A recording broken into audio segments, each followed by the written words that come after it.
नेपाल में नदियां उफान पर है और अपस्ट्रीम में होने की वजह से वहां तो खतरा नहीं है, लेकिन बिहार में जैसे ही नदी आ रही है खतरा बढ़ रहा है, क्योंकि कई बांधों पर काम ठीक से नहीं हो पा रहा है, क्योंकि नेपाल सरकार ने अड़चने पैदा कर दी हैं। हमारे साथ है जल संसाधन मंत्री संजय झा जी। संजय जी, क्या खतरा है और आपको लगता है कि अगर ठीक तरीके से बांधों पर काम नहीं हुआ तो बिहार बाढ़ में फिर से डूब सकता है?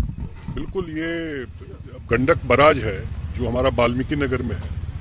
अब 36 गेट है, उसमें 18 इंडिया साइड में है, 18 नेपाल साइड में। जो लास्ट गेट है नेपाल साइड में 18वां गेट, उस गेट पर नेपाल सरकार ने बैरियर लगा दिया। अब बैरियर लगाने से जो हमारे इंजीनियर का, मजदूर का, फ्लड फाइटिंग के मटेरियल का सारा मूवमेंट बंद हो गया। अब एक बार ये सारा मूवमेंट बंद हो जाएगा, जो राइट फ्लक्स है बांध का, वो नेपाल के उस साइड में पड़ता है। सारा इसका मेंटेनेंस जल संसाधन विभाग करती है। तो एक बार वहाँ काम बंद हो गया और 1.5 लाख क्यूसेक पानी कल रात में गंडक से निकला। तो अगर वहाँ पर पानी इसी तरह बढ़ा स्थिति और हम लोग रिपेयर नहीं कर पाए, मॉनिटर नहीं कर पाए उस बांध को, तब तो पूरा का पूरा नॉर्थ बिहार खतरे में पड़ जाएगा। ऐसे ही ललबकिया है, उसमें 20 ये जो 4 जिले हैं अलग अलग, अगर आप बताएं कि कैसे सुपौल से सटा हुआ नेपाल का इलाका है, वो फिर बेतिया में जो वाल्मीकि नगर है बराज, वो मोतिहारी में जयनगर के पास वो, और मोतिहारी के अलावा मधुबनी में जयनगर के पास। तो ये चारों में क्या स्थिति अभी बन रही है और कितना खतरा अभी तक बढ़ रहा है? पहला तो मैंने बताया आपको वाल्मीकि नगर की स्थिति के बारे में, वहाँ पर क्या है, और अगर वहाँ पर इमीडिएटली काम नहीं शुरू होता है, उसको हम लोग नहीं मॉनिटर करते हैं, तो स्थिति थोड़ी गंभीर हो जाएगी। इसी तरह ललबकिया जो मोतिहारी में है, वहाँ पर ऑलरेडी 20 साल से बांध बना हुआ है, कोई नया नहीं है। तो लास्ट पॉइंट जो 500 मीटर है, वहाँ पर वो रिपेयर का काम नहीं करने दे रहे, कि वो कह रहे हैं कि हमारे साइड में।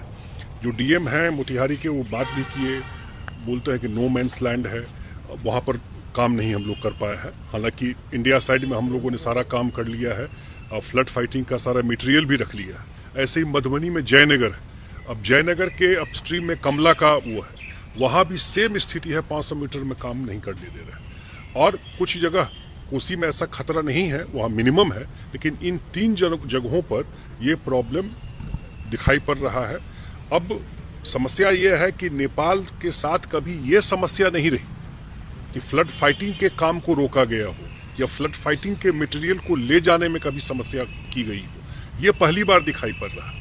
अभी बरसात शुरू हुआ है, तो अगर पानी की स्थिति और गंभीर होती गई या हम लोग उसको मैनेज नहीं कर पाए, आपको पता है कि वो अपस्ट्रीम में बैठे है, डाउन स्ट्रीम में पूरा नॉर्थ बिहार है, तब तो पूरा नॉर्थ बिहार उस चपेट में। आपने क्या विदेश मंत्री को पत्र लिखा है और पत्र में आपने क्या गुजारिश की है, क्या आग्रह किया है? नहीं, अभी हम लोग लिखने वाले हैं। अभी हम लोग की मीटिंग भी हुई है इस बात पर, और हम लोग पूरे सिचुएशन से उनको अवेयर कराएंगे, क्योंकि इसका जो प्रोटोकॉल यही है कि जो डीएम है या हमारे इंजीनियर हैं, वो एक दूसरे से बात करके चाहते हैं रिजॉल्व करने का। इसके बियॉन्ड बात जाती है तो हम लोग एमईए को और जल शक्ति मिनिस्ट्री जो भारत सरकार की है, उसके सारे सिचुएशन से अवेयर कराते हैं, और वो अपने स्तर से टेकअप करें।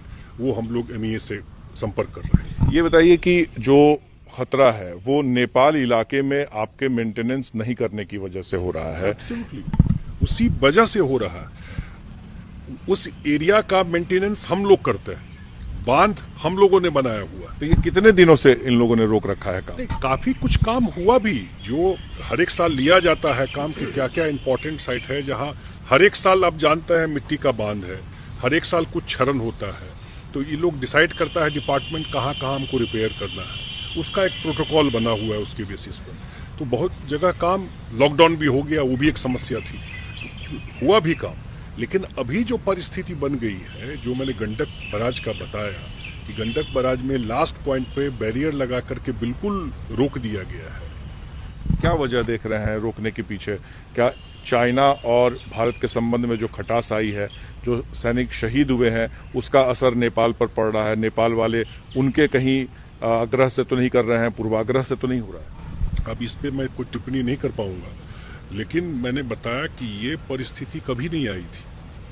आज तक ऐसी स्थिति नहीं आई कि उस साइड में फ्लड फाइटिंग के काम को रोक दिया गया या बांध को देखने की स्थिति को रोक दिया गया। ये पहली बार ये स्थिति उत्पन्न हो रही है। बात भी किया जा रहा है भाई बांध पे मूवमेंट में क्या प्रॉब्लम है, लॉकडाउन वाली स्थिति भी, लेकिन इवन देन फ्लड का टाइम तो यही है ना, यही तो टाइम है जब आप फ्लड फाइटिंग का काम करते हैं, जहां आपको लगता है कि कुछ दिक्कत हो रही है, इमीडिएटली उसको रिपेयर करते हैं, उस बांध पे आपका मूवमेंट रहता है, आपको एक्सेस रहता है सारी चीज को देखने का, उसको रोक देना वो एक खतरे की बात तो निश्चित रूप से है। खतरा है, लेकिन ये सवाल उठ रहा है कि कहीं ऐसा तो नहीं कि चीन के प्रभाव में आकर नेपाल ऐसा कर रहा है। ये आशंकाएं जताई जा रही हैं क्योंकि अब से पहले ऐसी कोई परिस्थिति नहीं बनी थी कि बांध पर रिपेयरिंग के काम को, मरम्मत के काम को रोका जाए या यूं लॉकडाउन की आड़ में इस तरह से परेशान किया जाए।